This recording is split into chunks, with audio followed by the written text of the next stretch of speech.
Hello students, स्वागत है आपका मेंटोर जी क्लासेस में। मैं विजय फिर आपके साथ जुड़ गया हूं बजाने साइंस का डीजे। बच्चों, पिछले वन शॉट में हमने इलेक्ट्रिसिटी के चैप्टर को इसको वन शॉट में शुरू किया था, क्लास 10th साइंस फिजिक्स।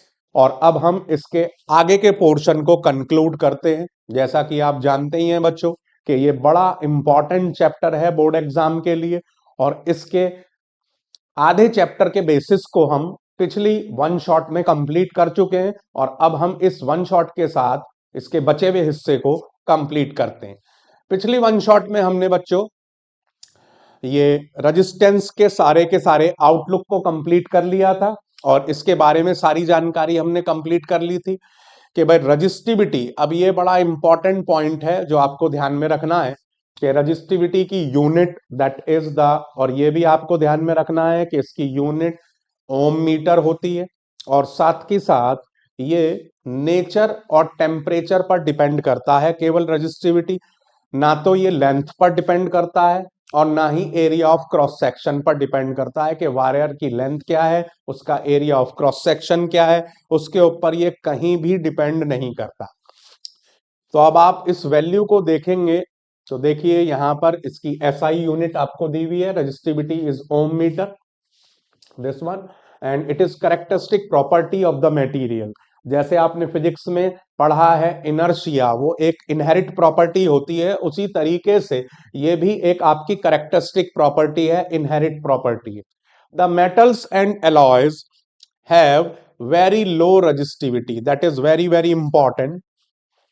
जितने भी मेटल्स होते हैं, एलॉय होते हैं, उनकी रजिस्टिविटी लगभग आपका इस रेंज के बीच में होती है, 10⁻⁻8 ohm metre to 10⁻⁻6 ohm metre. They are good conductors of electricity. ठीक है जी। इसी तरीके से ये एमसीक्यू के लिए वैल्यू इंपॉर्टेंट पॉइंट हो जाता है।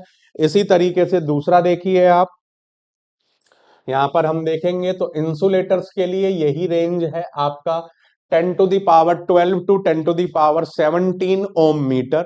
तो both the resistance and resistivity material very with temperature. ये फिर एक बड़ा इंपॉर्टेंट सिमिलैरिटी हो गई इनके बीच में। तो रजिस्टिविटी और रेजिस्टेंस दोनों ही टेम्परेचर पर डिपेंड करते हैं। रेजिस्टेंस जो है लेंथ और एरिया ऑफ क्रॉस सेक्शन पर भी डिपेंड करता है, और उधर रजिस्टिविटी केवल और केवल एक तो टेम्परेचर हो गया और दूसरा नेचर ऑफ द मटेरियल, इसके ऊपर डिपेंड करती है। अब यहां पर फिर एक बड़ा वैल्यू इंपॉर्टेंट पॉइंट है, बहुत ही बढ़िया, दैट इज के एलॉय इज जनरली हायर, जो रजिस्टिविटी होती है एलॉय की is generally higher than that of constituent metals. इसीलिए एलॉय जो होते हैं, ये बड़ा इंपॉर्टेंट पॉइंट है, do not oxidise readily at high temperature.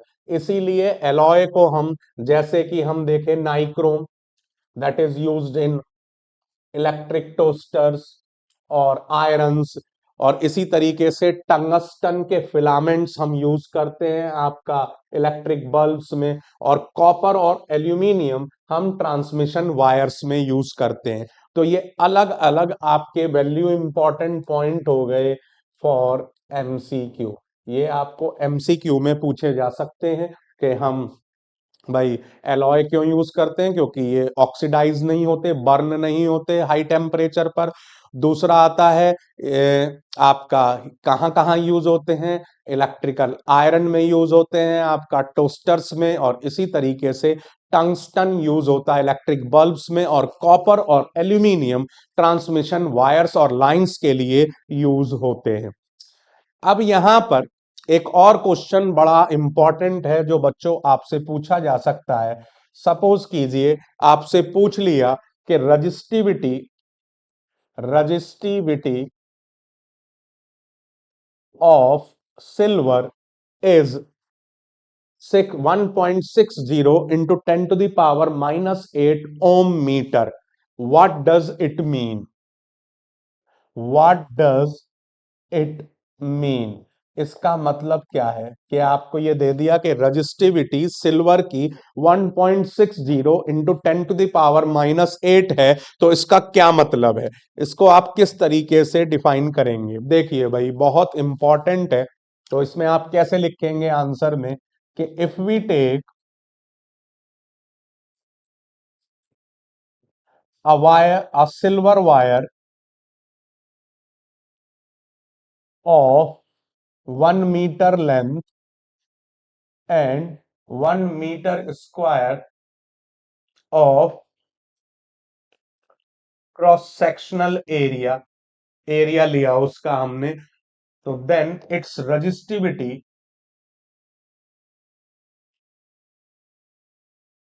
Will be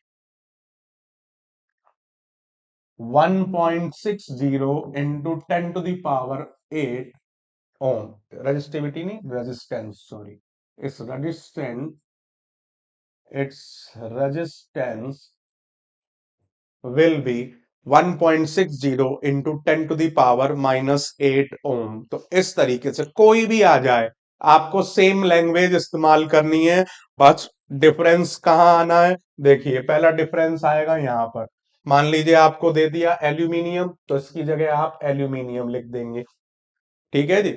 और सेम यहां पर वैल्यू बदलेगी, केवल दो जगह डेफिनेशन में वैल्यू बदलनी है, बाकी किसी को भी पूछे आप, आपको दो जगह ये मार्क कर लीजिए, इन दो जगह पर आपको चेंजेस करने हैं। पहला चेंज करना है आपको, इफ वी टेक आ, यहां पर अपनी नोटबुक में फिल इन द ब्लैंक करके लिख दे, और इसके बाद wire of 1 metre length and 1 metre square cross sectional area, then its resistance will be, और यहां पर आप इसको ब्लैंक करके लिख दें, जो भी दिया हुआ है उसको एज इट इज उठाकर क्वेश्चन में से आपको पुट अप करना है। So that is so simple, and that is another value important point for MCQ. ये एमसीक्यू के लिए फिर बहुत इंपॉर्टेंट है, बहुत ध्यान से आपको ये करना है। तो इतने पोर्शन में बच्चों हमने देखा कि ये इसकी इंपॉर्टेंस है। नेक्स्ट अब आगे बढ़ते हैं, इसको देखते हैं हम। अब देखिए इसके ऊपर एक आपको बुक में क्वेश्चन दिया हुआ है कि how much current will an electric bulb draw from a 220 volt source if the resistance of the bulb filament is 1200 ओम। अब देखिए बच्चों सबसे पहले हमें ये देखना होता है इन क्वेश्चंस में कि क्या गिवन है, हमें गिवन क्या है।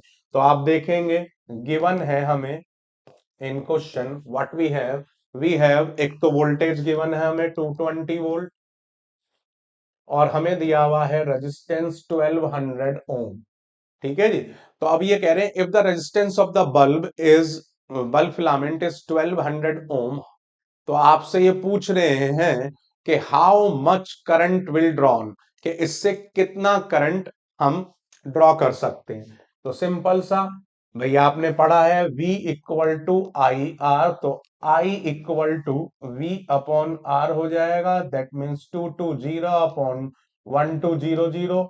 आपने इसको कट कर दिया, फिर 2 से कट कर देंगे, तो दैट कम्स अराउंड 0.18 एम्पियर। तो ये सिंपल फॉर्मूले में वैल्यू पुट करनी है और आंसर निकालना है, इसमें nothing we have to do special.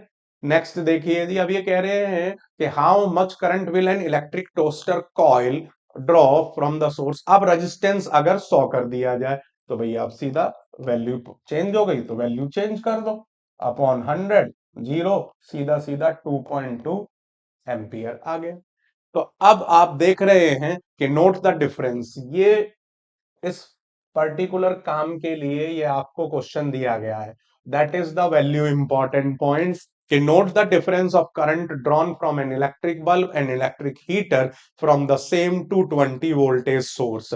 अब आप देख रहे हैं हीटर, वहीं जिसका रेजिस्टेंस ज्यादा है वो कितना कम करंट ले रहा है, क्योंकि उसका रेजिस्टेंस ज्यादा है, और रेजिस्टेंस जिसका कम है वो ज्यादा करंट ऑफर कर रहा है। तो ये सिंपल आपको फिर बता रहा है कि current is inversely proportional to resistance, more is resistance, less is the current। तो ये बहुत अच्छे तरीके से आपको बात ध्यान में रखनी है।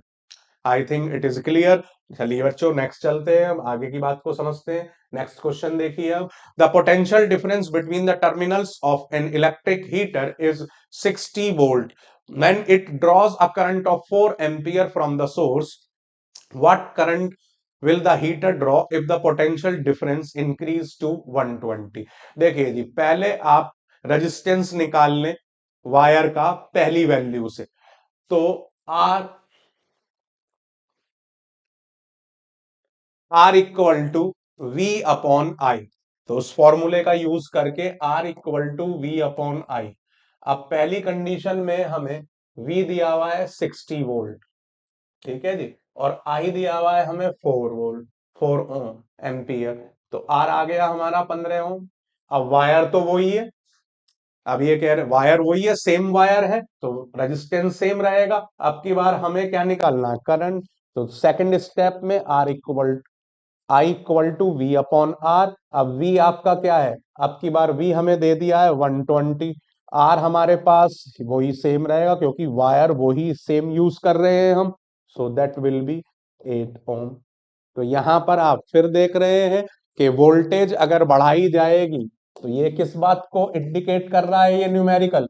यहां पर वैल्यू इंपॉर्टेंट पॉइंट है हमारा कि voltage is directly proportional to current. Voltage बढ़ेगी, करंट बढ़ जाएगा, क्योंकि अब आप देख रहे हैं यहां पर 4 एम्पियर करंट था और यहां पर 8 एम्पियर करंट हो गया, क्योंकि जस्ट हमने वोल्टेज को दुगना कर दिया। यहां पर 60 वोल्ट था, यहां पर 120 वोल्ट है। तो सिंपल सी बात आपको, क्योंकि रेजिस्टेंट रिमेन कांस्टेंट, रेजिस्टेंस तो वही वायर है, तो सेम वायर में रेजिस्टेंस रिमेन कांस्टेंट। तो आप अब इस बेसिस को समझ सकते हैं अच्छे तरीके से। So let's move to next. अब यहां पर ये सिंपल फॉर्मूले के ऊपर बेस्ड क्वेश्चन है। आपको लेंथ दे दी वायर की, L इक्वल टू 1 मीटर। आपको रेजिस्टेंस दे दिया R इक्वल टू 26 ओम, और आपको डायामीटर दे दिया।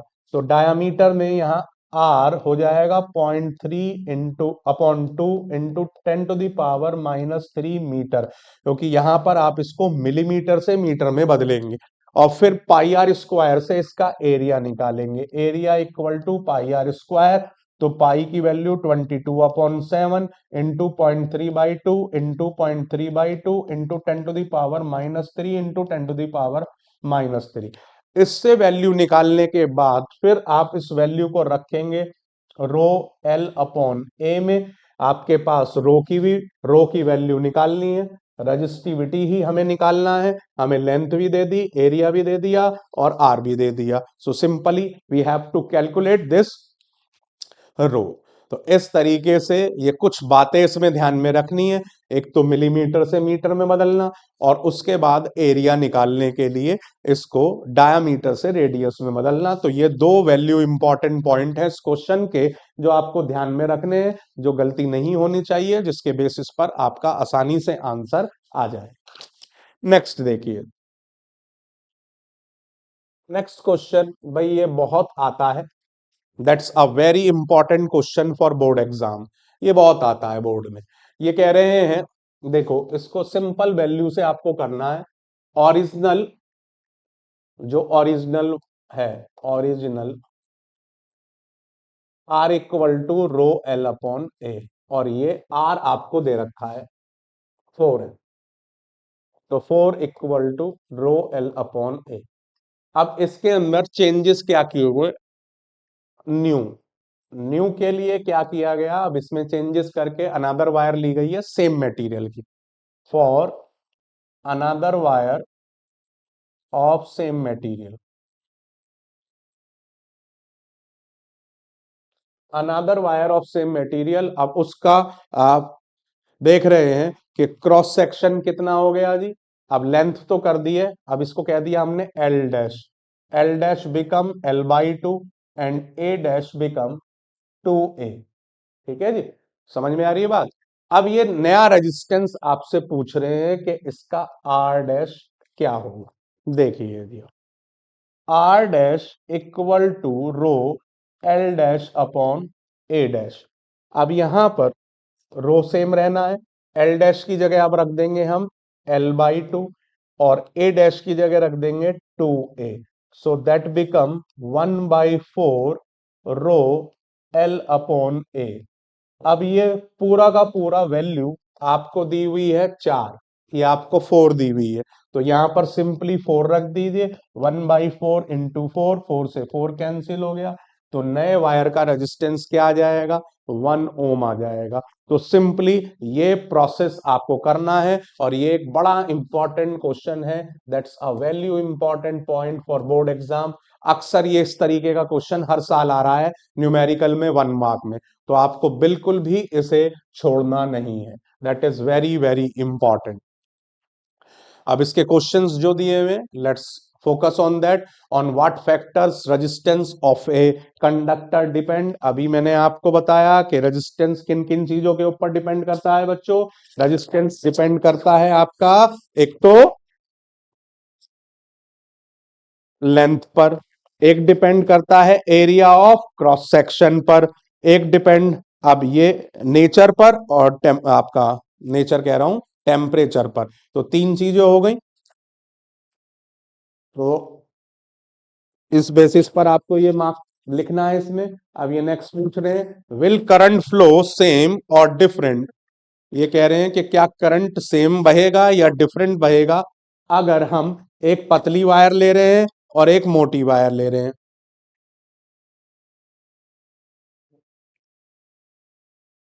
तो आप समझ सकते हैं भाई, देखिए जो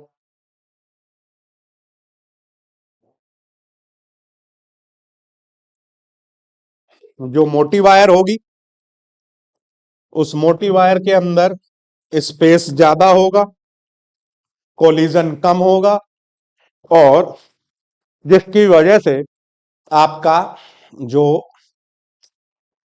रेजिस्टेंस है वो कम हो जाएगा और करंट बढ़ जाएगा। तो more easily in thick wire than if we compare with thin wire. अब ये इस तरीके से है भैया, कॉन्सेप्ट लगा। R is inversely proportional to area, और एरिया हो गया पाई आर स्क्वायर। तो रेजिस्टेंस रेडियस के स्क्वायर के ऊपर डिपेंड कर रहा है। तो जिसकी रेडियस ज्यादा होगी, अब थिन वायर है तो रेडियस कम होगी, और थिक वायर है तो रेडियस ज्यादा होगी। यहां पर रेडियस कम है, रेडियस कम है, और यहां पर रेडियस ज्यादा है। तो रेडियस ज्यादा, रेडियस आपकी ज्यादा, तो रेजिस्टेंस कम, रेजिस्टेंस कम, तो आपका करंट ज्यादा। सिंपल सा आपको ये वैल्यू लिखना है, इस तरीके से आप समझाएंगे, पूरे मार्क्स आपको मिलेंगे। Next, let the resistance of an electrical component remains constant while the potential difference across the two ends decreases to half। अब इसमें आपको बताना है करंट थ्रू इट। तो देखिए, अब आर, फिर वही आर इक्वल टू, आपने फॉर्मूला क्या पढ़ा है, R equal to V upon I. अब रेजिस्टेंस डायरेक्टली प्रोपोर्शनल है वोल्टेज के। अब वोल्टेज आधी कर दी गई, वोल्टेज घटाई गई है, तो रेजिस्टेंस भी घट जाएगा, और जब रेजिस्टेंस घटेगा तो करंट बढ़ जाएगा।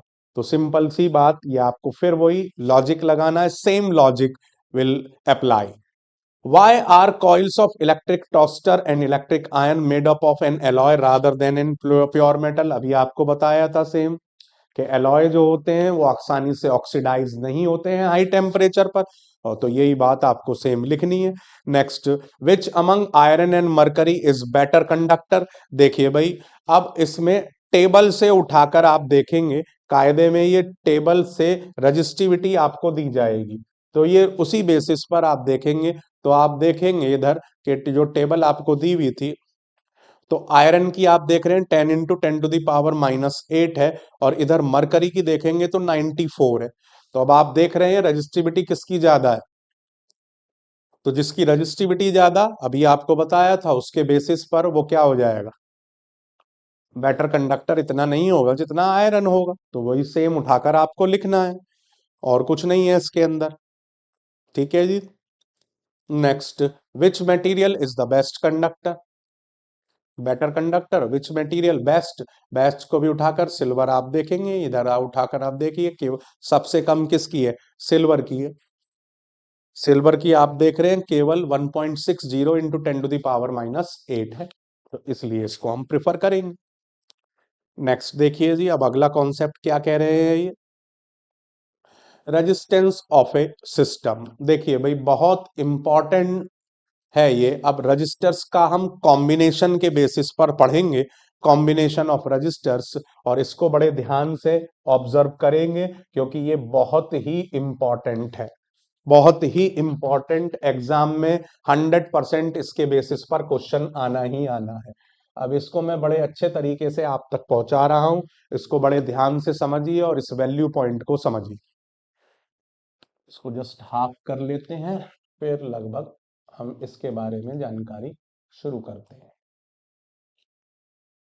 देखिए भैया दो कॉम्बिनेशन है, हम बात कर रहे हैं अब कॉम्बिनेशन ऑफ रजिस्टर्स की, कॉम्बिनेशंस ऑफ रजिस्टर्स। और कॉम्बिनेशन देखिए जी, इधर कॉम्बिनेशन की हम बात कर रहे हैं सीरीज की, और इधर कॉम्बिनेशन में हम बात कर रहे हैं पैरेलल की। तो दो तरीके से हम इसको बातचीत कर रहे हैं। देखिए जी, सबसे पहले सीरीज की खास बात आपको क्या ध्यान में रखनी है, जो सीरीज की बड़ी इंपॉर्टेंट वैल्यू है वो ये है कि करंट करंट रिमेन सेम और पोटेंशियल डिफरेंस इज डिफरेंट। यहां पर उल्टा होगा, यहां पर potential difference remain same, current is different. तो ये बड़ा की कॉन्सेप्ट है जो आपको ध्यान में रखना है। जो सीरीज है उसके अंदर आपका पोटेंशियल डिफरेंस अलग अलग होगा लेकिन करंट सेम होगा। जो दूसरा पैरेलल है उसके अंदर कर पोटेंशियल डिफरेंस सेम होगा, करंट आपका डिफरेंट होगा। तो अब इसमें सपोज कीजिए कि हम ये तीन अलग अलग रजिस्टर्स लेते हैं। ये हमने तीन रजिस्टर्स लिए और इनको यहाँ एमीटर लगा दिया, ये हमने एक बैटरी लगा दी, ये हमने इसको आपस में जोड़ दिया। अब यहाँ पर अभी हमने कहा था कि वोल्टेज सबकी अलग अलग होगी, तो ये कह दिया जी हमने V1, ये हो गया जी V2 और ये हो गया जी V3। ठीक है जी, इसके अलग अलग हो गए और इनमें सेम करंट फ्लो कर रहा है I। वोल्टेज इनकी डिफरेंट हो गई और इनके नाम रख दिए हमने R1, R2 और R3। अब इसी तरीके से सेम इधर आ जाइए, इधर इसको इसी तरीके से चेंज कर देते हैं। अब यहाँ पर ये एक ले लिया हमने, ये दूसरा ले लिया और ये तीसरा ले लिया। ठीक है जी, और इनको हमने सेम यहाँ पर एक एमीटर दिखा दो, ये एमीटर दिखा दिया और ये हमने इसका कनेक्शन कर दिया। अब इसमें हम इसको रिप्रेजेंट करेंगे। यहाँ पर एक चीज और ध्यान रखेंगे, हम हमें की दिखानी है, ये की दिखा दी हमने, ऐसे यहाँ दिखा देते हैं एक की। ठीक है जी, जब ये की और ये टोटल करंट हो गया I, और ये इनमें I1, I2, I3, ऐसे ही I1, I2, I3 और ये टोटल करंट हो गया I, और इन सभी का वोल्टेज एक जगह दिखा देते हैं V, जो एक साथ सभी का वोल्टेज सेम है। तो इस तरीके से अब यहाँ सीरीज और पैरेलल में एक चीज और ध्यान रखेंगे, यहाँ पर एक का पॉजिटिव दूसरे के नेगेटिव के साथ है, यहाँ पर सबका पॉजिटिव एक साथ और नेगेटिव एक साथ है। तो ये अच्छे तरीके से सीरीज और पैरेलल में कॉम्बिनेशन में आपको ध्यान में रखना है कि जब सबका पॉजिटिव टर्मिनल एक साथ जुड़ा हुआ हो और नेगेटिव एक साथ जुड़ा हुआ हो तो वो पैरेलल होगा हमेशा, और एक का पॉजिटिव दूसरे के नेगेटिव के सामने आ रहा हो तो वो हमेशा सीरीज में होगा। ये बहुत अच्छे तरीके से आपको ध्यान में रखना है। That is very very important point. ये बिल्कुल ध्यान में रखें।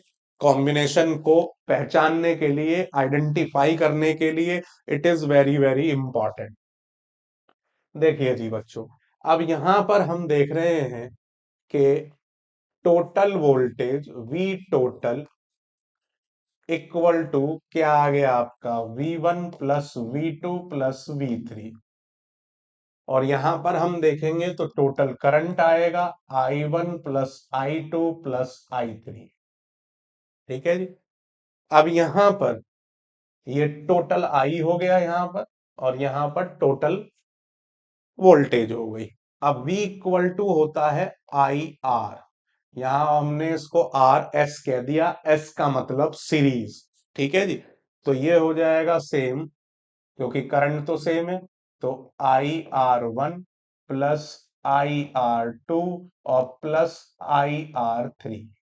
इसी तरीके से I इक्वल टू होता है V अपॉन R। यहाँ R P ले लिया हमने पैरेलल के लिए P, और V सबका सेम है, इसलिए यहां पर हो जाएगा V upon R1 plus V upon R2 plus V upon R3। अब यहां पर हम I कॉमन ले लेंगे, R1 plus R2 plus R3। आई से आई कैंसिल हो गया, तो हमारे पास फॉर्मूला आ गया R1 plus R2 plus R3। यानी कि सीरीज में जितने भी रजिस्टर्स आपको दिए हुए हैं उनका टोटल रेजिस्टेंस या इफेक्टिव रेजिस्टेंस या इक्विवेलेंट रेजिस्टेंस उन सबके जोड़ के बराबर आएगा। और इसी तरीके से यहां पर हमने V कॉमन ले लिया, तो 1/R1 plus 1/R2 plus 1/R3, और V से V कैंसिल हो गया, तो 1/RP equal to 1/R1 plus 1/R2 plus 1/R3। तो यहां पर ये आपकी वैल्यू आ गई। और इस बेसिस पर आप देख सकते हैं कि सीरीज कॉम्बिनेशन में इफेक्टिव रेजिस्टेंस आपका जितने भी रजिस्टर्स दिए हुए हैं उन सभी के जोड़ के बराबर होगा, और पैरेलल में इफेक्टिव रेजिस्टेंस या टोटल रेजिस्टेंस या आपका इक्विवेलेंट रेजिस्टेंस आपके उनके सबके रेसिप्रोकल के जोड़ के बराबर होगा। यानी कि आप सपोज करिए कि हमने आपको एक क्वेश्चन दिया कि एक तीन रजिस्टर्स दिए हुए हैं, R1 आपको 1 ओम, R2 दिया हुआ है 2 ओम, और R3 दिया हुआ है 3 ओम। इनको पहले हमने सीरीज में जोड़ा और सेम इनको ही हमने पैरेलल में जोड़ा, तो इनका इफेक्टिव रेजिस्टेंस क्या होगा। देखिए जी, सीरीज में RS simple 1 + 2 + 3 that will B 6 ओम। अब यहां आप करेंगे इसमें पैरेलल में, तो 1/RP इक्वल टू 1/2 + 1/3। इनका एलसीएम आ गया 6, तो 6 प्लस 2 3 = 6 और 3 2 = 6, तो दैट विल बी 11/6, और RP बिकम 6/11। तो अब यहाँ आप एक बड़ा इंपॉर्टेंट और चीज ध्यान में रखेंगे कि जो ये वैल्यू आई है इसके बेसिस पर आप देखो, ये आपकी इफेक्टिव रेजिस्टेंस की वैल्यू है, तो ये वैल्यू सबसे बड़े रजिस्टर की वैल्यू से भी ज्यादा है।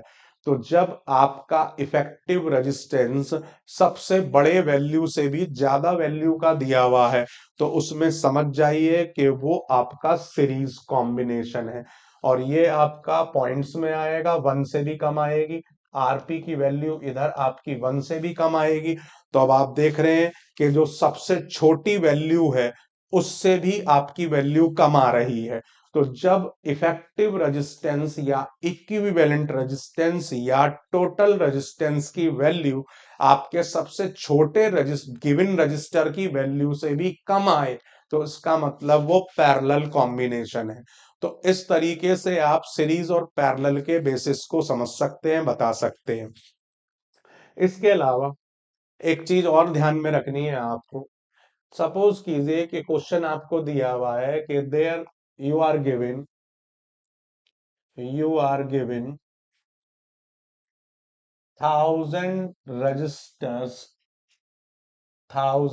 Registers of 1 ohm each. Find their equivalent or effective or total resistance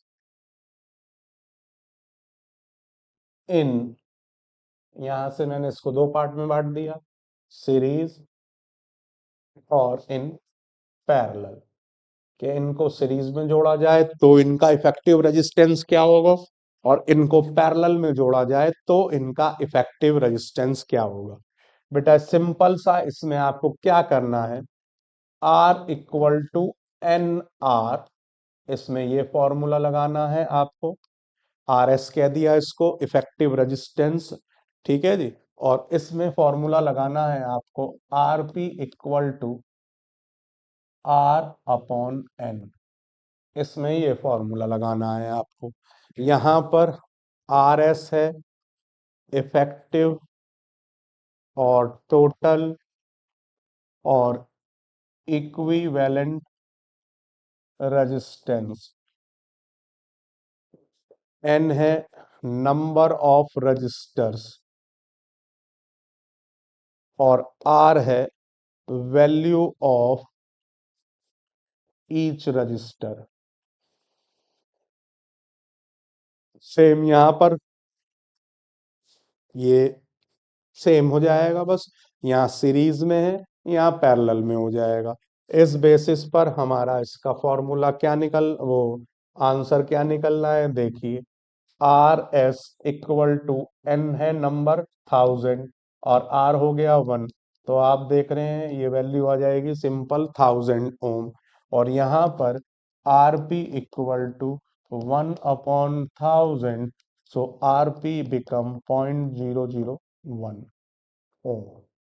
तो इस तरीके से आप देख सकते हैं कि पैरेलल कॉम्बिनेशन में इफेक्टिव रेजिस्टेंस या टोटल रेजिस्टेंस या इक्विवेलेंट रेजिस्टेंस हमेशा जो भी वैल्यू दी हुई होगी स्मॉलेस्ट रजिस्टर की उससे भी छोटा आएगा, और सीरीज में हमेशा जो भी वैल्यू आपको बड़े से बड़ी दे रखी होगी रजिस्टर की उससे भी बड़ा आएगा। तो ये एक बड़ा इंपॉर्टेंट क्वेश्चन है जो आपको ध्यान में रखना है। अब इसी के बेसिस पर बच्चों मैं आपको इसके साथ जोड़ता हूं, कनेक्ट करता हूं और दो बड़े इंपॉर्टेंट क्वेश्चन एक्सरसाइज के कराता हूं जिससे आपको इसको और समझने में मदद मिलेगी, जो बड़े कॉमन क्वेश्चंस हैं और बहुत आते हैं एग्जाम में। देखिए जी, रेजिस्टेंस के बेसिस को समझने के लिए सीरीज और कॉम्बिनेशन हमने समझा। अब उसी के बेसिस पर मैं आपको क्वेश्चन दिखा रहा हूं जो कि बड़े आसान है और आसानी से आप उनको कर सकते हैं जैसे कि एग्जाम में पूछे जाते हैं। देखिए जी पहला क्वेश्चन ये रहा, ये एक इलेक्ट्रिक लैंप दिया हुआ है आपको, ठीक है जी। This is a electric lamp. ध्यान से आप देखेंगे तो इधर ये 4 ओम का एक रजिस्टर है, 20 ओम का इलेक्ट्रिक लैंप है, ये 20 ओम का है, ठीक है जी। और ये सीरीज में ये एक दूसरे से कनेक्टेड हैं और आप देख रहे हैं ये सीरीज में कनेक्टेड हैं। तो सबसे पहले हम टोटल रेजिस्टेंस निकालेंगे और वो सीरीज में है तो उसको हमने कह दिया आर एस, 4 + 20 दैट बिकम 24 ओम। सीधा फॉर्मूला वही लगाया है, R1 + R2 जो अभी आपको बताया था। अब ये सीरीज में क्यों है आप देख सकते हैं, इधर से ये पॉजिटिव है आ रहा है इसका एक पॉइंट और उधर से आप देकर आएंगे तो ये नेगेटिव, इसका फिर यहाँ पॉजिटिव तो फिर यहाँ नेगेटिव, तो एक का पॉजिटिव दूसरे के नेगेटिव के साथ जुड़ रहा है, तो इसलिए सिंपल सी बात है ये क्या हो गया, सीरीज कॉम्बिनेशन हो गया। अब ये आपसे क्या क्या पूछ रहे हैं, कैलकुलेट द टोटल रेजिस्टेंस, वो हमने निकाल दिया इसका ए पार्ट। दूसरा पूछ रहे हैं ये बी पार्ट करंट। तो करंट के लिए आपके पास फॉर्मूला क्या होता है, I equal to V upon R. तो आर यहाँ आर एस टोटल लगेगा। वी कितना है आपको दिया हुआ है, ये रहा 6 वोल्ट। और आर एस सीरीज में आपका कॉम्बिनेशन कितना आया, 24। तो ये आ गया आई 0.25 एम्पियर। समझ में आ रही है जी बात। उसके बाद आपसे पूछा गया है potential difference across the electric lamp and conductor. देखिए जी, अब वी लैंप की बात करें हम, V lamp equal to I R. अब यहां पर आई तो है पूरे सर्किट का जो भी है, और आर उसका होगा जो उसका रेजिस्टेंस है। तो सर्किट के अंदर रेजिस्टेंस है 1/4, सॉरी करंट 1/4 आया है, और इनटू लैंप का है 20। तो यहां पर तो 5 वोल्ट होगी। और सेम वी फॉर 4 ओम वाले के लिए 1/4 × 4 दैट बिकम 1 वोल्ट। इस तरीके से आप देख सकते हैं ये 6 वोल्ट इस तरीके से बटा हुआ है। अब सिंपल सी बात आपने क्या समझी यहां पर, जिसका रेजिस्टेंस ज्यादा, तो आप देख रहे हैं उसकी वोल्टेज भी ज्यादा। जिसका रेजिस्टेंस कम है उसकी वोल्टेज भी कम आ रही है। और ये आंसर आपका परफेक्टली ठीक है, क्योंकि 6 दोनों की वैल्यू जुड़कर टोटल बैटरी का रेजिस्टेंस 6 वोल्ट है। तो आपकी दोनों डिवाइसेस का रेजिस्टेंस भी 6 वोल्ट ही आ रहा है। तो ये बड़ा कॉमन क्वेश्चन है बच्चों, जो बोर्ड में पूछा जा सकता है। That is very very important for your board exam, जिसे आप ध्यान से समझें और करें। तो ये मैंने आपको समझा दिया। अब आगे चलते हैं। देखिए सेम वही वैल्यू दी हुई है, 0.24, 6 वोल्ट और 1 वोल्ट और 5 वोल्ट आ रहा है सेम आपका। और टोटल रेजिस्टेंस आप देख रहे हैं 24 आ रहा है, वो लास्ट में भी निकाल सकते हैं आप। देखिए जी, अब ये नेक्स्ट क्वेश्चन सीरीज में आपसे फिर पूछा गया है कि draw a schematic diagram of a circuit consisting of a battery of 3 cells of 2 volt, 5 ohm resistor, 8 ohm resistors and 12 ohm resistor और कनेक्टेड इन सीरीज। तो सिंपल है बच्चों, जैसे जैसे बोला गया है उसी तरीके से इसको कर दीजिए। कुछ अनोखा करने की आपको जरूरत नहीं है। देखिए जी, इन्होंने कहा है 5 ओम का रजिस्टर लें एक, तो हमने 5 ओम का ले लिया। एक कह रहे हैं ये रजिस्टर लें आपका 8 ओम का, हमने 8 ओम का ले लिया। फिर ये हमसे कह रहे हैं एक 12 ओम का रजिस्टर लो, हमने 12 ओम का रजिस्टर ले लिया। तो 3 रजिस्टर हो गए ये आपके। एक हो गया जी 5 ओम का, एक 8 ओम का, एक 12 ओम का। उसके बाद ये कह रहे हैं कि इसको हम 2 वोल्ट ईच सेल के 3 सेल के साथ इसको 1, 2, 3, ये इस तरीके से हमने इनको 3 के साथ कनेक्ट कर दिया। यहाँ पर एमीटर दिखा दीजिए, इसको जोड़ दीजिए, ये आपका तैयार हो गया। और एक तरफ प्लग की और दिखा दीजिए, यहाँ पर ये प्लग की दिखा दी आपने। तो इस तरीके से ये आपका टोटल तैयार हो जाता है। ये 2 ओम ईच, तो 2 ओम × 3, सॉरी 2 वोल्ट, वोल्ट लिखेंगे, तो ये 6 वोल्ट आपका पूरा का पूरा बैटरी हो जाएगी। अब ये कह रहे हैं read draw the circuit of question number 1 putting an ammeter to measure the current. अब इसमें हम रीड ड्रॉ करके करंट भी, अब ये बता रहे हैं, पूछ रहे हैं आपसे कि 12 ओम रजिस्टर के अंदर कितना करंट होगा, और आपका what would be the reading in the ammeter and the voltmeter, दोनों में कितनी रीडिंग आएगी। देखो जी, वोल्ट मीटर में तो रीडिंग आएगी 6 वोल्ट की, क्योंकि आपने अभी देखा है कि 2-2 वोल्ट के 3 है, तो वोल्ट मीटर की तो सेम ही हो गई। अब हम सबसे पहले टोटल रेजिस्टेंस निकालेंगे। तो 5 + 8 + 12 दैट विल बी 25 ओम। अब ये 25 ओम जो आया है उसके बेसिस पर एमीटर की reading I equal to V upon R होता है। तो V आपकी हो गई 6 वोल्ट, ठीक है जी, टोटल 2 के 3 है, और अपॉन 25। तो इसको हम कैलकुलेट कर लेंगे तो हमारे पास करंट की वैल्यू आ जाएगी। तो इस तरीके से भी ये भैया दोनों क्वेश्चन बड़े इंपॉर्टेंट हैं, और आपसे एग्जाम में पूछे जा सकते हैं, इसलिए बड़े अच्छे तरीके से इसको दिमाग में रखेंगे। नेक्स्ट चलते हैं बच्चों आगे। अब पैरेलल के कुछ क्वेश्चन देखते हैं जो आपकी बुक में दिए हुए हैं, उसी को फॉलो करते हैं। देखिए जी, पैरेलल का पहला क्वेश्चन, ये तो हमारी वही वैल्यू निकाल रखी है, ये आ गया 11.8। अब ये कह रहे हैं कि in the circuit diagram suppose register R1 R2 and R3 तीनों की ये वैल्यू है और एक दूसरे से वो 12 वोल्ट की बैटरी से कनेक्टेड हैं। तो ये कह रहे हैं करंट अलग अलग तीनों में क्या होगा। देखिए, तो तीनों में अलग अलग पूछा है, अलग अलग निकाल दीजिए, इसमें कुछ सिंपली हमने करने की जरूरत ही नहीं है। अब क्योंकि पैरेलल है तो करंट तीनों में अलग होगा, तो I1 इक्वल टू V/R1, क्योंकि वोल्टेज सबके अंदर सेम होगी, 12 वोल्ट की वोल्टेज है, तो 12/5 हो गया पहले का, जिसका आ गया आपका 2.4 एम्पियर। I2 में आ जाएगा V/R2, दैट विल बी 12/10, तो दैट विल बी 1.2 एम्पियर। और I3 आ गया जी आपका 12/30, दैट विल बी आपका 3 चौक 12, 3 धाम 30, तो ये हो गया जी 0.4 एम्पियर। तो अब हमारा टोटल आई कितना आ जाएगा, आई टोटल या current in circuit, total current in circuit, that will B 2.4 plus 1.2 plus 0.4, तो ये 4 और 4 8 और 2 10, 0, और ये 1 हो गया जी आपका, 1 2 और 1 3 और 1 4, तो टोटल आपका ये आ गया 4 एम्पियर का करंट। तो ये अब पूछ रहे हैं रजिस्टर, और टोटल करंट हमने निकाल दिया, टोटल रेजिस्टेंस। अब टोटल रेजिस्टेंस इक्वल टू क्या हो जाएगा, 1/RP equal to 1/R1 plus 1/R2 plus 1/R3। So that will be, अब अलग अलग इनकी वैल्यू को रख दीजिए।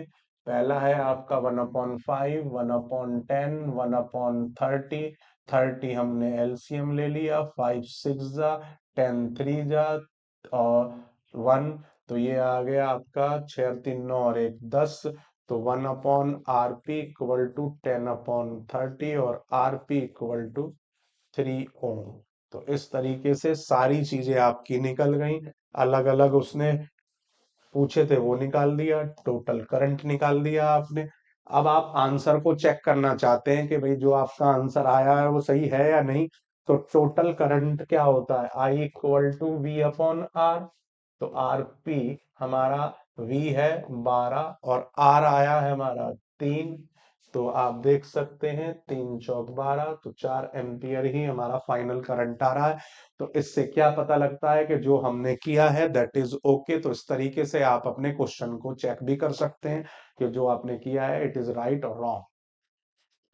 तो देखिए, यही सारी चीजें आपको यहाँ पर दी हुई होंगी, ये सब कुछ हमने इस तरीके से कैलकुलेट कर लिया। देखिए, नेक्स्ट क्वेश्चन है 11.9, और इसमें ये कह रहे हैं कि R1 आपको 10 दिया हुआ है, R2 40, R3 30, R4 R5 अलग अलग वैल्यूज दी हुई हैं, और इस तरीके से ये लगे हुए हैं। तो देखिए भाई, पहले R1 और R2 का निकालिए, पहले निकालिए R1 और R2 का। तो निकालिए भाई, R1 आपको दिया हुआ है, ये पैरेलल में है, तो इस कॉम्बिनेशन का पहले हम निकाल रहे हैं RP equal to R1 1/10 plus 1/40, 40 LCM आ गया 4 1 5/40, तो RP आ गया जी आपका 40/5, तो RP आ गया जी 8 ओम। अब इस कॉम्बिनेशन का निकालते हैं, तो 1/RP equal to 1/30 plus 1/20 plus 1/60, सबका एलसीएम आ जाएगा 60, 30 2 जा, 2 3 जा, और 1, तो ये हो गया जी RP इक्वल टू 60/6, और RP आ गया आपका 10 ओम। तो टोटल रेजिस्टेंस ऑफ सर्किट हो गया, इन दोनों को आप जोड़ देंगे, 8 ohm plus 10 ohm, that become 18 ohm. तो सबसे पहला काउंट तो आपका ये हुआ, ये आपने निकाल दिया। Calculate the total resistance. उसके बाद ये आपसे कह रहे हैं करंट, सिंपल है, I equal to V upon R, total जो भी आया है आपका। अब वी दिया हुआ है इन्होंने 12 वोल्ट, तो 12/18, 4 3 जा 3 4 जा और 3 6 जा 2 2 जा, तो 0.67 it will be your answer. इस तरीके से आप ये क्वेश्चन सॉल्व कर सकते हैं। So this is the question, let's move to next. अब आगे और जो इसके क्वेश्चंस दिए हुए हैं उनको सॉल्व करते हैं। देखिए ये बड़े इंपॉर्टेंट क्वेश्चंस हैं, सारे जितने भी दिए हुए हैं सब बड़े ध्यान से आपको करने हैं, बहुत ही इंपॉर्टेंट हैं।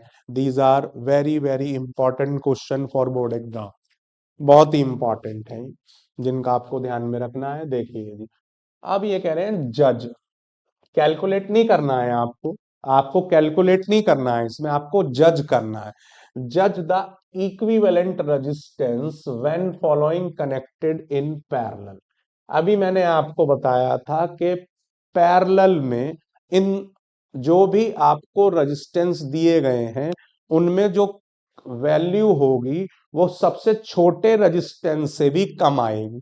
तो आपको इन दोनों को पैरेलल में लगाना है। तो सिंपल सी बात यह है कि जज वैल्यू जो होगी दैट विल बी इस कॉम्बिनेशन के लिए लेस देन 1, क्योंकि सबसे छोटा रजिस्टर 1 ओम का है। तो पैरेलल में हमेशा ध्यान रखिए जो वैल्यू सबसे छोटे रजिस्टर की होगी उससे भी कम वैल्यू इक्विवेलेंट रेजिस्टेंस की आएगी।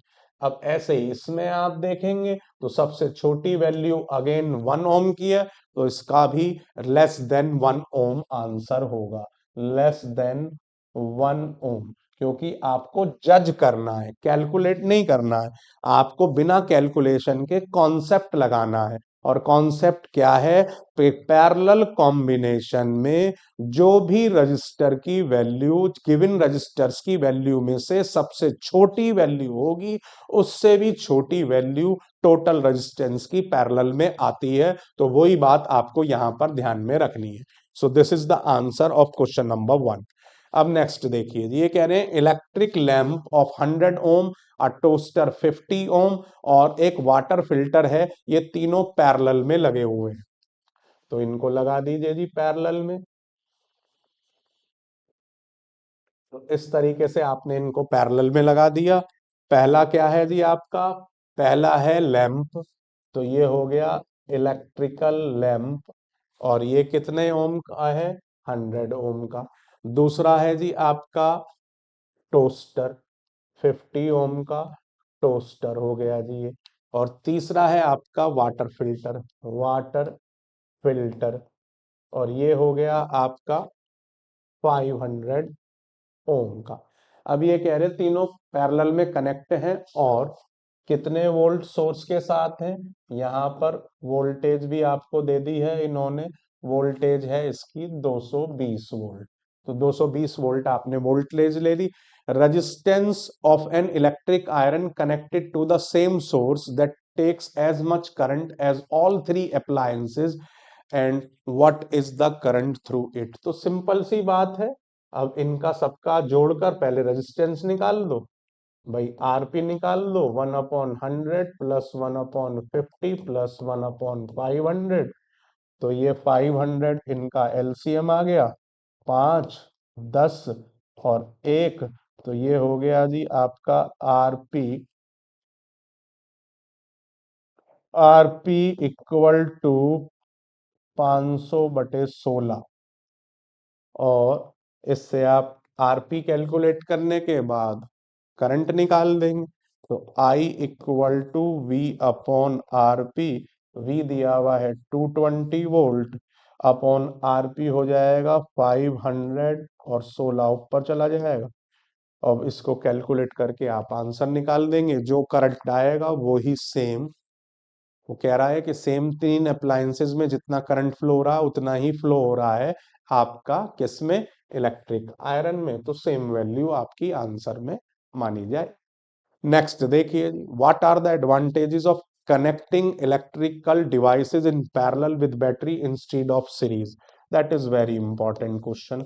ये भी आपका दूसरे वाला भी बहुत बार बोर्ड में आ चुका है। देखो भैया, अभी मैंने आपको बताया था, ये एक बड़ा अच्छा क्वेश्चन है जो अक्सर आता रहता है। देखो, पैरेलल के अंदर जो आपका करंट होता है दैट इज डिफरेंट, अलग अलग होता है, और जो वोल्टेज होती है potential difference that is same. तो आप अपने घर में देखेंगे तो आपने एक ही कमरे में अलग अलग करंट की अप्लायंसेस लगा रखी हैं। आपके पास उसमें एसी भी चल रहा है कमरे में, तो वो 32 एम्पियर का करंट ले रहा है। आपका लाइट ट्यूब और बल्ब और फैन ये भी चल रहे हैं, ये मैक्सिमम 5 एम्पियर लेते हैं। इसके अलावा आप प्रेस लगा सकते हैं, वो 16 एम्पियर लेता है। तो आपने अलग अलग करंट एफिशिएंसी की वैल्यू वाली अप्लायंसेस लगा रखी हैं। तो करंट सबका अलग अलग, लेकिन सबकी वोल्टेज से। और आप एक समय पर मान लीजिए कोई बल्ब खराब हो गया, तो आप पूरे के बाकी अप्लायंसेस को आराम से यूज कर रहे हैं, केवल बल्ब ही नहीं जल रहा है। अब वहीं आप कहें सीरीज में, तो सीरीज में चीजें बदल जाएंगी, क्योंकि सीरीज में पोटेंशियल डिफरेंस डिफरेंट होता है और करंट जो होता है वो सेम होता है। तो यानी कि आप पहली बात तो 220 वोल्ट की सप्लाई पर आप सारी अप्लायंसेस यूज ही नहीं कर पाएंगे। जिसका रेजिस्टेंस ज्यादा होगा वो वोल्टेज ज्यादा लेगा, क्योंकि V is directly proportional to R। तो इसका और जिसकी वजह से सबके करंट, भले ही से एक ही करंट वाली अप्लायंस आप एक समय पर चला सकते हैं, और एक कोई भी अप्लायंस खराब हो गई तो पूरा का पूरा सर्किट ब्रेक हो जाएगा। तो ये सारी चीजों की वजह से हम एक ही जगह पर, एक ही कमरे में सारी तरीके की करंट अप्लायंसेस को चलाना चाहते हैं, इसलिए हम पैरेलल कॉम्बिनेशन यूज करते हैं। सेम बेसिस पर आपको इसे समझाना है, और ये बड़ा इंपॉर्टेंट है। अब इसी तरीके से देखिए, नेक्स्ट फिर बड़ा इंपॉर्टेंट क्वेश्चन है, बहुत पूछा जाता है ये भी, and that is question number 4। ये कह रहे हैं, how can three resistors of resistance 2 ohm, 3 ohm and 6 ohm connected to give 4 ohm और 1 ohm। देखो भैया, मैंने आपको पहले भी बताई थी बात, वही बात अब फिर आपको ध्यान में रखनी है। जब देखो, इसमें तो कोई कुछ समझना है ही नहीं। आपकी वैल्यू जो आ रही है इफेक्टिव रेजिस्टेंस की, वो तीनों रजिस्टर्स में से जो सबसे छोटा रजिस्टर है उससे भी कम आ रही है। तो इसका मतलब क्या है, ये पैरेलल में है, तो तीनों को पैरेलल में लगा दो। तो ये तीनों हमने पैरेलल में लगा दिए, 2 ohm, 3 ohm, 6 ohm। तो 1/RP equal to 1/2 plus 1/3 plus 1/6। 6 LCM आ गया, 2 3 जा, 3 2 जा 1, 6/6। तो आरपी क्या आ गया भैया आपका 1 ohm। तो ये आपका इस तरीके से आपको पहला जज करना है, ये बी पार्ट। अब इसके लिए क्या करेंगे, देखो जी, 4 ohm लाने के लिए, 4 ohm लाने के लिए आपको क्या करना है, इसमें हम इस तरीके से करेंगे कि हमने ले लिया जी, इसमें हमें लाना है तीनों का मिलाकर 4 ohm। तो इसमें आप कॉम्बिनेशन करके देखते हैं, चलिए। ये 2 ohm ले लिया हमने, और 3 ohm ले लिया, और 6 ohm ले लिया। इससे तो बात नहीं बनने की, क्योंकि 1/5 प्लस 1/6 दैट विल बी, और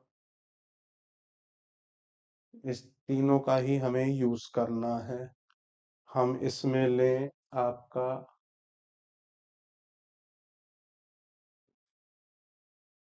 तो इसमें 3 रजिस्टर ही हमें यूज करने हैं ये, और 3 रजिस्टर में यूज करके हमें इनको निकालना है। तो ये तो आया हमारा 6 पंजे 30, 5 छंग 30, और 6 पंजे 11/30। तो दैट इज नॉट, इसमें तो ये बात बनेगी नहीं। अब इसमें हमें लेना है दूसरा, इसको हम लें इस तरीके से कि 6 और हमने ले लिया 6 ओम और 3 ओम और उसके साथ ले लिया 2 ओम, तो 9, 1/9 प्लस 1/2, तो ये 18, 9 दूनी 18, दूनी 18, 11/18, इससे भी बात नहीं बन रही है हमारी। और हम लें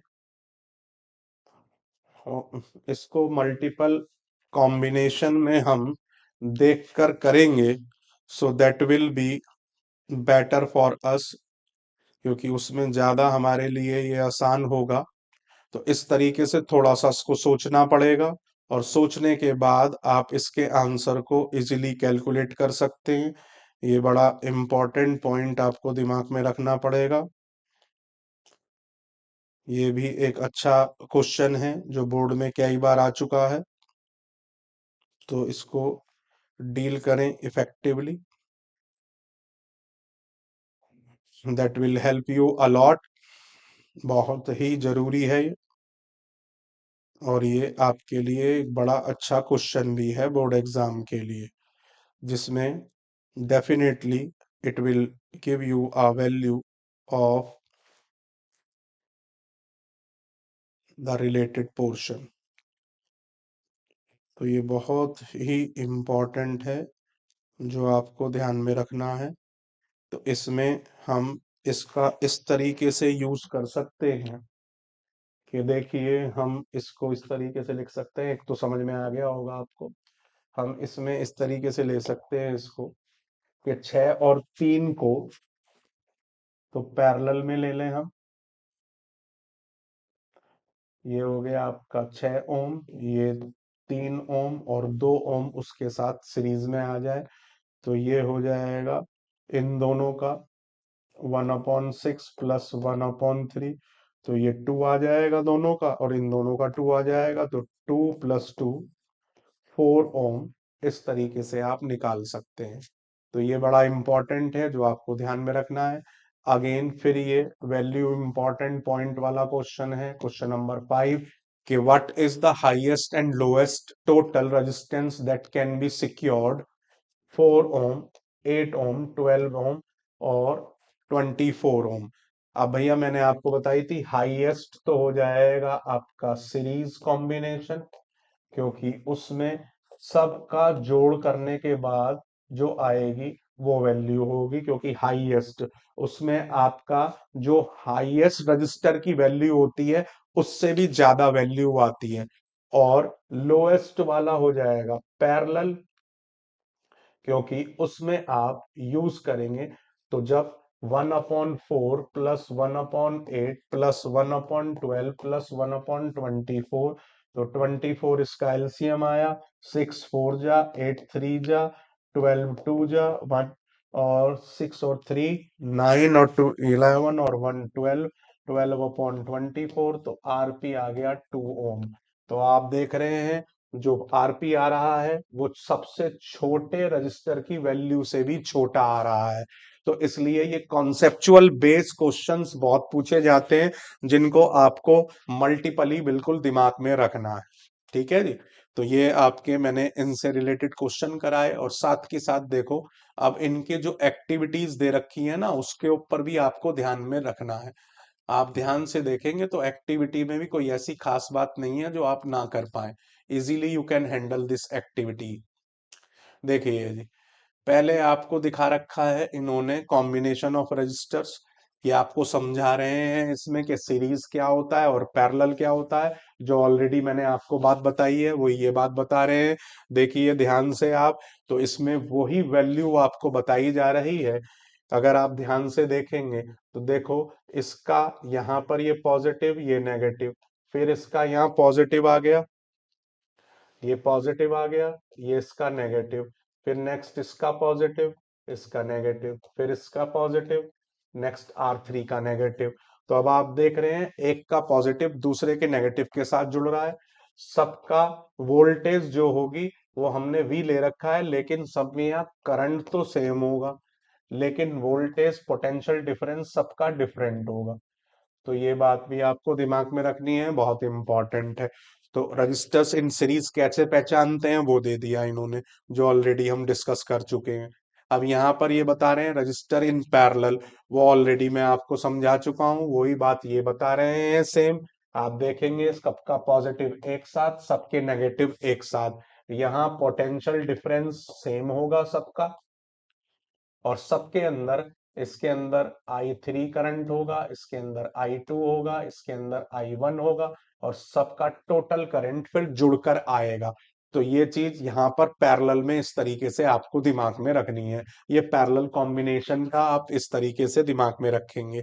नेक्स्ट, रजिस्टर इन सीरीज के लिए देखिए क्या किया है इन्होंने, एक्टिविटी 11.4 में क्या समझाना चाह रहे हैं कि join three resistors of different values in series, connect them with a battery, ammeter and a plug as shown in figure 16.6। अब देखिए 16.6 फिगर में इन्होंने 11.6, जैसे कि 11.6 में इन्होंने जोड़ा है, R1 की जगह इन्होंने ले लिया है भैया 1 ओम, 2 ओम और 3 ओम, और 6 वोल्ट की बैटरी ले ली है। Plug the key, note the ammeter reading, change the position of ammeter to anywhere to between the resistors, note the ammeter reading each time, do you find any change in the value। अब ये क्या कह रहे हैं, देखो इस चीज को समझिए, ये कोई नई बात नहीं बता रहे हैं, उसी को थोड़ा सा कॉन्सेप्ट वाइज समझने की जरूरत है। देखिए जी, हम यहाँ पर उसी तरीके से 3 रजिस्टर्स बना लेते हैं।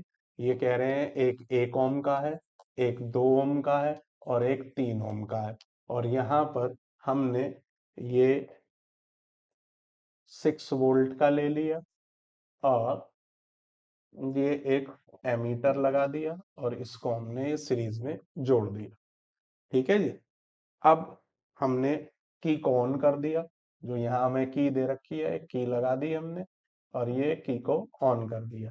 अब जैसे ही ऑन करेंगे तो भैया इसके अंदर आपका रेजिस्टेंस क्या होगा भाई, 1 + 2 + 3, तो 6 ओम आ गया, और आई क्या आ जाएगा, 6/6, 1 एम्पियर इसका आई आ जाएगा।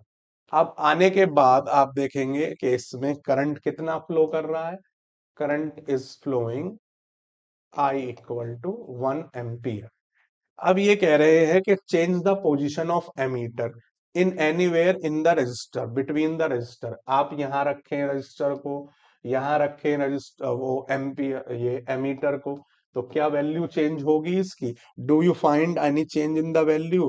अब ये ऑब्जर्व करना है, ये बताना है। देखिए जी, you will observe that value of current is same, कहीं भी रख लीजिए, हर जगह 1 एम्पियर ही आएगी, चाहे यहां रख लीजिए चाहे यहां रख लीजिए। इसीलिए मैंने अभी आपको बताया था कि सीरीज के अंदर पोटेंशियल डिफरेंस डिफरेंट होता है, बट करंट रिमेन सेम। ये सीरीज की खासियत होती है, तो वही चीज आपको बता रखा है कि independence of its position, ammeter की पोजीशन सीरीज में होनी चाहिए, कहीं भी रख दो आप। तो इसका मतलब क्या है, series combination current is same in every part of the circuit, that same current through each resistor, सभी रजिस्टर में सेम करंट फ्लो होता है। तो इसलिए ये एक्टिविटी वैल्यू इंपॉर्टेंट पॉइंट है, आपसे किसी भी तरीके की वैल्यू चेंज करके आपसे पूछी जा सकती है। आपको दे दिया कि भाई 2 ओम रजिस्टर में कितना करंट होगा, तो भैया करंट 2 ओम में पूछे, 3 ओम में पूछे, 4 में पूछे, जितने भी सीरीज में लगे हुए हैं उनमें से किसी में भी पूछे, करंट रिमेन सेम, करंट में कोई डिफरेंस नहीं आना है। हाँ, वोल्टेज सबकी अलग अलग होगी, वोल्टेज उसके रेजिस्टेंस के ऊपर डिपेंड करती है। इसकी वोल्टेज होगी 1 वोल्ट, इसकी वोल्टेज होगी 2 वोल्ट, इसकी वोल्टेज होगी 3 वोल्ट, तो 3 और 2 और 1 5, तभी टोटल 6 वोल्ट आएगा। जिसका जितना ज्यादा रेजिस्टेंस उतनी उसकी ज्यादा वोल्टेज। तो ये बड़ा इंपॉर्टेंट पॉइंट है जो आपको ध्यान में रखना है। नेक्स्ट देखिए बच्चों, फिर अब ये कह रहे हैं आपसे, ये अब ले लिया इन्होंने पैरेलल के लिए आपको, तो सब में आप देख रहे हैं वोल्टेज सबकी अलग अलग है, सॉरी ये अब वोल्टेज के बेसिस पर दिखा रहे हैं आपको सीरीज कॉम्बिनेशन में ही, कि करंट सेम रहेगा वोल्टेज सबकी अलग अलग हो जाएगी। तो जो बात मैंने अभी बताई थी वही सेम अलग अलग वोल्टेज के बेसिस पर आपको समझा रहे हैं कि V equal to V1 plus V2 plus V3 V equal to IR। तो उसी बेसिस पर हमने रखा, जो हमने कैलकुलेशन दिखाई थी वही सेम कैलकुलेशन इनकी आ गई है। ठीक है जी, ऑलरेडी ये क्वेश्चन हम कर चुके हैं। अब देखिए ये पैरेलल वाला पॉइंट आपको बता रहे हैं। तो पैरेलल में मैंने आपको जो बात बताई थी वही सेम चीज है। सभी के अंदर आप ध्यान से देखेंगे तो करंट डिफरेंट होगा, but potential difference is same। current is different but potential difference is same। तो यहां पर देखिए उसी चीज को लेकर इन्होंने बात बताई है आपको। I1 I2 I3 सबके अंदर अलग अलग, लेकिन वोल्टेज सभी के अंदर सेम होगी। ठीक है, तो I equal to I1 plus I2 plus I3, इससे आप देख रहे हैं 1/RP का आपका रिजल्ट आ गया। तो reciprocal of equivalent resistance of a group of resistance in parallel equal to the sum of reciprocals of individual resistance. तो ये बड़ा इंपॉर्टेंट एक कैलकुलेशन है जो भी हमने करी, इसके बेसिस पर ये क्वेश्चंस हम कर चुके हैं। देखिए जी, अब यहाँ पर एक बड़ा इंपॉर्टेंट आपको पैराग्राफ दिया हुआ है जो फिर आपके बोर्ड के लिए बड़ा इंपॉर्टेंट है कि we have seen that in a series circuit the current is constant throughout the circuit, this is obviously impracticable to connect bulb and electric heater in series because they need currents of widely different values or to operate properly। तो इसीलिए another major disadvantage of series is circuit is then when one component fails circuit is broken। और इसीलिए fairy lights जितनी भी हमारी झालर होती हैं, फेरी लाइट्स का मतलब झालर, उनके अंदर आप देखते हैं एक बल्ब खराब हो जाए तो सारा का सारा ही नहीं जलता है वो। ठीक है जी, तो you might have seen that the electrician spending lot of time in troubling locating and replacing the dead bulb, each has to be tested to find which was fused or gone। On the other hand, a parallel circuit divides the current through the electrical gadgets। The total resistance in a parallel circuit is decreased as per equation। This is helpful particularly when each gadget has different resistance and requires different current to operate properly। तो ये आपको वही बता रखा है कि series के क्या नुकसान है और पैरेलल के क्या फायदे हैं। लास्ट आता है जी आपका heating effect of electric current. देखिए भाई, heating effect of electric current क्या है जी, कि जब भी हम किसी भी अप्लायंस को यूज करते हैं, देखिए आप यहां पर कि a part of the source of energy maintaining the current may be consume into useful work. यानी कि उनके जैसे पंखा चल रहा है तो पंखे के ब्लेड्स को घुमाने में खर्च होगा। रेस्ट ऑफ द सोर्स में be expended in heat to raise the temperature of the gadget, कुछ उसका टेम्परेचर बढ़ाने के लिए खर्च हो जाते हैं। तो इन्हीं सब चीजों को हम क्या कहते हैं, ये these are named as heating effect of electric current. और heating effect of electric current को हम उसके बेसिस पर ही देखो यूज करेंगे, जैसे कि हम कुछ पढ़ चुके हैं कि भाई पावर हमने क्या पढ़ा है, पावर पढ़ा है हमने P इक्वल टू W/T। और W अभी इस चैप्टर में हमने पढ़ा है V इंटू क्यू। और Q अभी इस चैप्टर में पढ़ा है हमने IT। तो T से T कैंसिल हो गया तो हमारे पास फॉर्मूला क्या आ गया, power equal to voltage into current. तो यही फॉर्मूला सेम आपको दिखा रहे हैं और इसी को ही हम इस तरीके से भी रिप्रेजेंट कर सकते हैं कि H इक्वल टू VIT। अब यहां पर V इक्वल टू IR होता है, तो IR, तो V की जगह हम ये वैल्यू पुट कर देंगे, तो that will be H equal to IR into I into T। So that become H equal to I²RT। एक फॉर्मूला और आ गया जी आपका, ये जो आपको बता रखा है that is named as Joule law of heating. और ये आई के डायरेक्टली स्क्वायर के डायरेक्टली प्रोपोर्शनल है, रेजिस्टेंस के डायरेक्टली प्रोपोर्शनल है और टाइम के डायरेक्टली प्रोपोर्शनल है। तो तीनों से बढ़ेगा लेकिन सबसे ज्यादा करंट से बढ़ेगा क्योंकि करंट के स्क्वायर के प्रोपोर्शनल है, जिसको हम जूल हीटिंग इफेक्ट कहते हैं। ठीक है जी, समझ में आ रही है बात? तो वही चीज ये कह रहे हैं, directly proportional to the square of the current, directly proportional to the resistance for a given current, or directly proportional to time for which the current flows through the resistor. ठीक है, तो these are again a very important question. अब इसके basis पर same आपको वही value दे रखी है कि आपको दे दिया इलेक्ट्रिक आयरन कंज्यूम्स इतने वाट, तो पावर दे दी है आपको ये, ठीक है जी। और आपसे maximum rate when heat is 360 minimum बताना है। तो P equal to V I और I equal to P upon V. तो पहले हमने 220 के हिसाब से पहले केस में निकाल दिया, फिर दूसरे केस में हमने रेजिस्टेंस निकाल के तब निकाल दिया। तो अब आप देख सकते हैं कि कंजम्पशन किस में ज्यादा हो रहा है, क्योंकि हमें दोनों में करंट और रेजिस्टेंस दोनों निकालने हैं। तो पहले करंट निकाल दिया I equal to P upon V से, और फिर रेजिस्टेंस निकाल दिया V अपॉन आई से। तो दोनों को आप कंपेयर कर सकते हैं। इसी तरीके से 100 joule of heat is produced in each second, time दिया हुआ है 1, और 4 ओम का रजिस्टर है, तो आपको पोटेंशियल डिफरेंस निकालना है। तो सेम वो अभी जो हमने करा उसमें पहले आप आई निकाल लीजिए। बड़ा बढ़िया क्वेश्चन है ये भी भाई। अभी हमने पढ़ा था H equal to I square R T, और I square equal to H upon R T हो जाएगा। H दिया हुआ आपको 100 जूल, ठीक है जी। आर हो गया 4, टाइम हो गया 1, तो 25, आई आ गया आपका 5 ओम, 5 ओम, ठीक है जी। 5 ओम, सॉरी एम्पियर, एम्पियर में आ गया आपका आई। अब आपको V निकालना है, तो V equal to I R. I हो गया आपका 5 और R दे रखा है आपको 4, सो दैट विल बी 20 वोल्ट। तो इस तरीके से आप इसकी कैलकुलेशन कर सकते हैं। नेक्स्ट चलते हैं अब आगे। Question, why does the code of an electric heater not glow while the heating element does? क्योंकि भैया जूल हीटिंग की बात करेंगे इसमें भी सेम, क्योंकि वो हीट और लाइट प्रोड्यूस करता है और वो हीट होना स्टार्ट हो जाता है। तो उसी के बेसिस पर आप इसको समझा देंगे।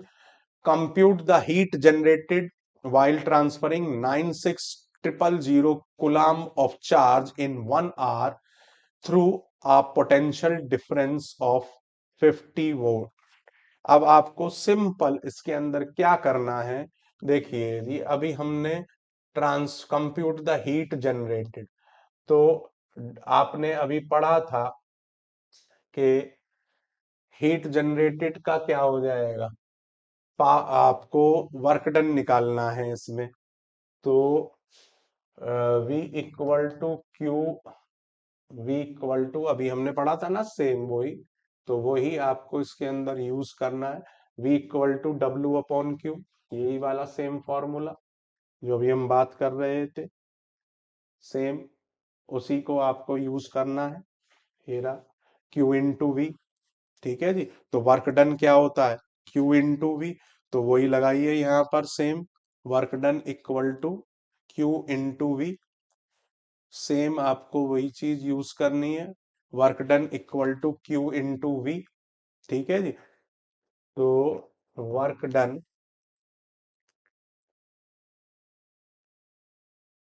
Work done equal to Q into V, और क्यू इक्वल टू होता है आई टी।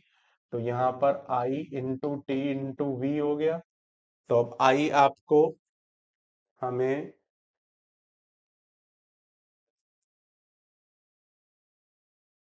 क्यू दिया हुआ है, क्यू इंटू वी रख दो बस सीधा, कोई दिक्कत नहीं है।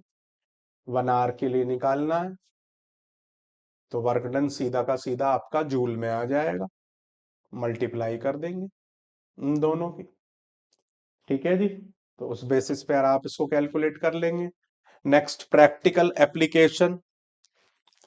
प्रैक्टिकल एप्लीकेशन में आपको इसमें क्या करना है, देखो प्रैक्टिकल एप्लीकेशन में बड़ा इंपॉर्टेंट है आपका एक तो ये पॉइंट के द इलेक्ट्रिक बल्ब, वो आप देखें इधर, तो a strong metal with high melting point जैसे टंगस्टन हो गया, ये बड़ा इंपॉर्टेंट है, बहुत आता है। A strong metal with high melting point such as tungsten is use for making bulb filaments. अब आप देख रहे हैं 3380 degree Celsius, the filament should be thermally isolated as possible using insulation. तो इसीलिए बल्ब्स किससे फिल्ड किए जाते हैं, इनएक्टिव नाइट्रोजन से या आर्गन से, ताकि वो ऑक्सीजन के साथ रिएक्ट ना कर पाए और बर्न ना करें। तो इसलिए ये यूज किया जाता है फिलामेंट्स के तौर पर। अनादर जूल हीटिंग इफेक्ट का यूज करते हैं हम फ्यूज में। अब फ्यूज क्या होता है, पावर रेटिंग। भाई ये बहुत इंपॉर्टेंट वैल्यू इंपॉर्टेंट पॉइंट है। सपोज कीजिए कि 2 किलोवाट की आपको कैटल दी हुई है और 220 वोल्ट की सप्लाई है, उसमें पोटेंशियल डिफरेंस 220 वोल्ट का है, और आपसे कहा गया कि इसकी फ्यूज जो लगेगा इसमें, उसकी करंट रेटिंग क्या है, उसकी करंट रेटिंग क्या है। तो simple I equal to P upon V. P दिया हुआ है 2 किलोवाट, तो 2000 वाट अपॉन 220, तो ये आ गया आपका 100/11, तो ये आ जाएगा 9.09 एम्पियर। तो लगभग 10 एम्पियर वाला फ्यूज आप इसके अंदर यूज करेंगे। तो ये पावर रेटिंग भैया, वो फ्यूज की रेटिंग बहुत इंपॉर्टेंट है, बहुत ही इंपॉर्टेंट क्वेश्चन है, वैल्यू इंपॉर्टेंट पॉइंट है जो एग्जाम में आपसे पूछा जा सकता है। देखिए लास्ट में यही आपको बता रखा है, सेम जो भी मैंने आपको समझाया। इसीलिए अब यहाँ पर ये चीज भी बड़ी इंपॉर्टेंट है जो आपको ध्यान में रखनी है। It is very very important कि फ्यूज इज प्लेस्ड सीरीज में रखा जाता है डिवाइस के।